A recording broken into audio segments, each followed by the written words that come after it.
రాబోయే రోజుల్లో జాతీయ పార్టీ అయినటువంటి కాంగ్రెస్ పార్టీకి వైఎస్ఆర్ కాంగ్రెస్ పార్టీ దగ్గరవ్వాలనే ప్రయత్నం చేస్తోందా? అందులో భాగంగానే వైఎస్ఆర్ కాంగ్రెస్ పార్టీ నేతలు ఇప్పుడు మాజీ ఎంపీ అయినటువంటి ఉండవల్లి అరుణ్ కుమార్తో భేటీ అయ్యారా అంటే అవుననే సమాధానం ఇస్తున్నారు కొంతమంది రాజకీయ విశ్లేషకులు. ఈ నేపథ్యంలోనే ఈ అంశం మీద మనం పూర్తి స్థాయిలో విశ్లేషణ చేసుకుందాం. ప్రస్తుతం మనతో పాటున్నారు ప్రముఖ రాజకీయ విశ్లేషకులు, ప్రముఖ సీనియర్ జర్నలిస్ట్ సిఎస్ రావు గారు. వారితో మాట్లాడదాం. సార్ నమస్తే. సార్ నమస్తే. రాబోయే రోజుల్లో జాతీయ పార్టీ అయినటువంటి కాంగ్రెస్ పార్టీతో కలిసి నడవాలని వైఎస్ఆర్సీపీ భావిస్తుందని, అందులో భాగంగానే వైఎస్ఆర్ కాంగ్రెస్ పార్టీ నేతలు ఇప్పుడు మాజీ ఎంపీ అయినటువంటి ఉండవల్లి అరుణ్ కుమార్తో రాజమండ్రిలో భేటీ అయ్యారు అనేటువంటి వార్తలు వస్తున్నాయి. దీన్ని ఎలా చూడాలి సార్? ఇప్పుడు రాజకీయ నాయకులు ఎప్పుడు కూడా ఊరికే కట్టసిగా కలవరు, ఖచ్చితంగా ఏదో ఒక ఉద్దేశంతో కలుస్తారు. ఒకవేళ కట్టసిగా కలవాలని వెళ్ళినప్పటికీ కూడా హిడెన్ అజెండా ఏదో ఒకటి మోసుకొని తీసుకెళ్తారు. ఇది ఫక్తు రాజకీయ నాయకులు చేసేటువంటి పని. ఉండవల్లి అరుణ్ కుమార్ గారు ఫక్తు రాజకీయ నేత. ఆయన కాంగ్రెస్ పార్టీ భావజాలాన్ని పుష్కలంగా జీర్ణించుకున్నటువంటి లీడరు, వెటరన్ లీడరు అని చెప్పి అనుకోవచ్చు. ప్లస్ వైఎస్ ఫ్యామిలీకి అత్యంత విధేయుడు, సన్నిహితుడు, శ్రేయోభిలాషి. అంటే కొంతమంది జగన్మోహన్ రెడ్డికి కూడా సానుభూతి పరుడు అనే కోణంలో కూడా చెప్తున్నారు. ఆఫ్ కోర్స్ సానుభూతి పరుడు. రాజశేఖర రెడ్డి గారి తర్వాత జగన్మోహన్ రెడ్డి గారికి సానుభూతి పరుడుగానే వ్యవహరిస్తున్నాడు. అనేక సందర్భాల్లో ప్రెస్ మీట్ పెట్టి కూడా ఆయన జగన్మోహన్ రెడ్డి గారికి అనుకూలంగా ఉండేలాగానే స్టేట్మెంట్స్ ఇస్తూ చంద్రబాబు నాయుడు గారికి వ్యతిరేకంగా మాట్లాడినటువంటి సందర్భాలు అనేకం ఉన్నాయి. సో కాబట్టి ఖచ్చితంగా ఆ రోజున వైఎస్ఆర్ రాజశేఖర రెడ్డి గారు ఉన్నప్పుడు ఆయనకి, వాళ్ళ ఫ్యామిలీకి సపోర్ట్ చేశారు. ఆ తర్వాత ఆయన కుమారుడిగా జగన్మోహన్ రెడ్డి గారికి సపోర్ట్ చేస్తున్నారు ఆయన. అయితే ఇప్పుడు తాజాగా అక్కడ మార్నింగ్ స్టార్ కేతిరెడ్డి వెంకటరామరెడ్డి గారు, అలాగే అనంత వెంకటరామరెడ్డి, తర్వాత సుగవాసి సుబ్రహ్మణ్యం, ఈ ముగ్గురు కలిశారు ఉండవల్లి అరుణ్ కుమార్ గారు. సోమవారం కలిశారు. ఆ కలయిక కారణం ఏంటి అనేది ఇప్పుడు పెద్ద చర్చ జరుగుతుంది. ఎందుకంటే గతంలో మనం ఉండవల్లి అరుణ్ కుమార్ని బ్రదర్ అనిల్ కలిసినటువంటి సందర్భంలో అనేక రకాల చర్చలు జరిగాయి. అవును. ఇప్పుడు 2024 ఎన్నికలకు ముందు కొత్త పార్టీ పెట్టడానికి ట్రై చేస్తున్నారు ఆంధ్రప్రదేశ్లో. షర్మిల ఆంధ్రప్రదేశ్కి కూడా వస్తుందా, ఇలాంటివన్నీ కూడా చర్చలు జరిగాయి. చివరికి ఉండవల్లి అరుణ్ కుమార్ గారు చెప్పినటువంటి సలహాలు, సూచనలు తీసుకోవడానికే ఆయన్ని కలిసాము రాజకీయ పార్టీ పెట్టడానికి అనేది బ్రదర్ అనిల్ అప్పట్లో చెప్పారు. అంటే ఉండవల్లి అరుణ్ కుమార్ గారిని ఎవరు కలిసినప్పటికీ కూడా రాజకీయంగా భవిష్యత్తులో ఏదో జరగబోతుంది, ఆ జరిగే దాని మీద ఒక అభిప్రాయం ఆయన దగ్గర నుంచి తీసుకోవడానికి కలుస్తూ ఉంటారు. ఇప్పుడు వీళ్ళు ముగ్గురు కలిశారు. వీళ్ళ ముగ్గురు ఎందుకు కలిశారు? వీళ్ళ ముగ్గురు కలవడానికి కారణం ఏంది రాజమండ్రిలో అని అంటే, మిథున్ రెడ్డి గారు రాజమండ్రి సెంట్రల్ జైల్లో ఉన్నారు లిక్కర్ స్కామ్లో. అవును. ఆయన తోటి ములాఖత్ అయ్యారు. ములాఖత్ అయిన తర్వాత బయటకు వచ్చి ఉండవల్లి అరుణ్ కుమార్ గారిని కలిశారు. ఉండవల్లి అరుణ్ కుమార్ గారిని కలిసి చాలాసేపు రాజకీయపరమైన అంశాలు మాట్లాడారు అని చెప్పి తెలుస్తుంది. అయితే మిథున్ రెడ్డి అరెస్ట్ అయిన తర్వాత ఒక 2-3 రోజులు హడావుడి చేశారు బాగా రాజకీయంగా. మిగతా వాళ్ళు అరెస్ట్ అయినప్పటికి కూడా అంత హడావుడి చేయలేదు. అవును. లిక్కర్ స్కామ్లో మన ధనంజయ రెడ్డి ఆయన షాడో సీఎం వ్యవహరించారు కదా, అలాగే బాలాజీ గోవిందప్ప, చెవిరెడ్డి భాస్కర్ రెడ్డి, కృష్ణమోహన్ రెడ్డి, ఇలా ఒక 12 మంది అరెస్ట్ అయ్యారు. ఎవరు అరెస్ట్ అయినప్పుడు కూడా అంత హడావుడి నడవల.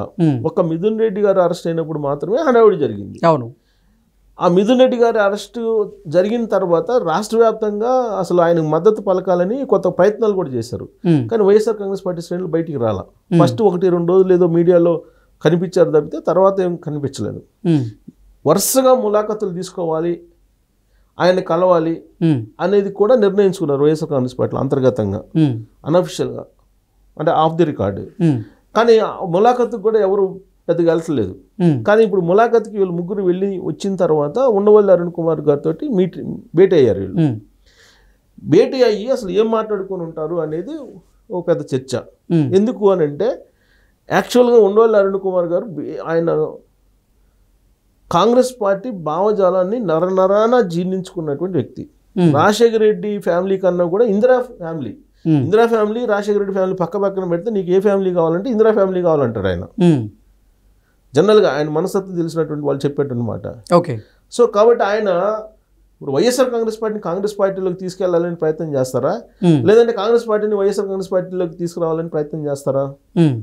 అని ఆలోచిస్తే కాంగ్రెస్ పార్టీకే వైఎస్ఆర్ కాంగ్రెస్ పార్టీని దగ్గర చేసేటువంటి ప్రయత్నం చేస్తారు. ఓకే, బేసిక్గా ఆయన కాంగ్రెస్ వాది కాబట్టి, ప్లస్ రాహుల్ గాంధీ ప్రధానమంత్రి కావాలని కోరుకుంటున్నటువంటి లీడర్ కూడా ఆయన ఎప్పటి నుంచో. రాజశేఖర రెడ్డి గారు బతుకున్నప్పుడు రాజశేఖర రెడ్డి గారు మీ డ్రీమ్ ఏంటండి అని అంటే రాహుల్ గాంధీ గారిని ప్రధానమంత్రిని చేయటమే నా లక్ష్యం రాజకీయంగా అని చెప్పి ఆయన చెప్తుంటారు బతుకున్న రోజుల్లో. ఈయన డ్రీమ్ కూడా అదే. సో కాబట్టి కాంగ్రెస్ పార్టీని బలోపేతం చేయడానికి ఏం చేయాలనే దాని మీద ఆయన ఏదన్నా వీళ్ళతో మాట్లాడి ఉండొచ్చు. లేదు కాంగ్రెస్ పార్టీ వైఎస్ఆర్ కాంగ్రెస్ పార్టీ వేరువేరుగా ఉంటే ఓట్ బ్యాంక్ అయితే చీలిపోతుంది. కాబట్టి ఈ రెండు కలిసి నెక్స్ట్ ఎలక్షన్లకి వెళ్ళేటువంటి అవకాశాలు ఏమన్నా ఉన్నాయా అనేది బహుశా చర్చ జరిగి ఉండొచ్చు వాళ్ళ మధ్యలో. ఇప్పుడు ఉన్నటువంటి కేసులు లిక్కర్ స్కామ్ కానీ, లేదంటే స్టాండ్కి సంబంధించినటువంటిది కానీ, లేదంటే ఐఏఎస్లు ఐపీఎస్లు కొంతమంది కేసులు కానీ ఇవన్నీ జరుగుతూ ఉన్నాయి.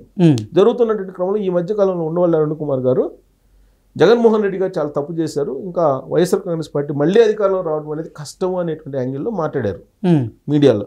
అక్కడక్కడ కొన్ని ఇంటర్వ్యూస్లో ఆయన మాట్లాడారు. అంటే జగన్మోహన్ రెడ్డి గారు ఎవరు చెప్పినా వింటలేదు. జగన్మోహన్ రెడ్డి గారు చంద్రబాబు నాయుడు గారిని అరెస్ట్ చేసి రాజమండ్రి సెంట్రల్ జైల్లో పెట్టడమే ఆయన చేసినటువంటి ఒక పెద్ద తప్పు అని చెప్పి ఆయన మాట్లాడుతూ వస్తూ ఉన్నారు. సో అలాంటి తప్పుల్ని మొత్తాన్ని నెమరు వేసుకుంటూ అవలోకనం చేసుకుంటూ మళ్ళీ వైఎస్ఆర్ కాంగ్రెస్ పార్టీ బలోపేతం కావడానికి ఏమైనా సూచనలు సలహాలు తీసుకోవడానికి వీళ్ళు వెళ్ళారా, అసలు ఎలా ఈ పార్టీని మళ్ళీ వెంటిలేటర్ మీద నుంచి బయటికి తీసుకురావాలి, ఒకవేళ ఆయన ఏమన్నా సలహాలు సూచనలు ఏమైనా చెప్తారా అనే యాంగిల్లో వెళ్ళుండొచ్చు.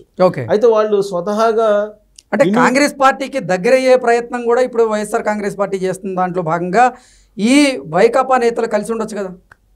అది కూడా ఉండొచ్చు. ఎందుకంటే రాబోయేటువంటి రోజుల్లో కూటమిని ఎదుర్కోవాలంటే ఖచ్చితంగా ఇక్కడ ఇటువైపు కూడా కూటమి కావాలి. అవును, ఆ కూటమిని విడగొట్టేటువంటి ప్రయత్నం చేస్తున్నారు రాజకీయంగా, కానీ ఆ కూటమి విడిపోయేటువంటి పరిస్థితులు కనిపించట్లా. కాబట్టి ఆల్టర్నేటివ్ డయాస్ అయితే ఏర్పాటు చేసుకోవాలి కదా. ఆల్టర్నేటివ్ డయాస్ ఏంటి? కాంగ్రెస్ పార్టీ ఉంది. కాంగ్రెస్ పార్టీకి మొన్న కూడా దాదాపు 4-5% ఓటు బ్యాంక్ వచ్చింది.